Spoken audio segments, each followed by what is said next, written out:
recording was a test of the National Weather Service warning alarm tone. During potentially dangerous weather situations, specially equipped receivers are automatically activated to warn of the impending hazard. Tests of these receivers by this system are normally conducted by the National Weather Service every Wednesday between 11 a.m. and noon.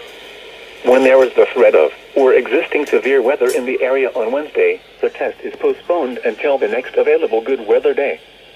The warning alarm, transmitted over National Weather Service radio stations in north central and northeast Illinois, will be activated for watches and/or warnings affecting all counties in north central and northeast Illinois, as well as counties in far northwest Indiana. Reception of this broadcast and the alarm tone will vary at any given location.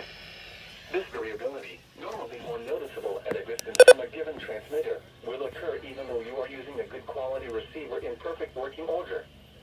This concludes the tone alarm test. We will now return to our regular program.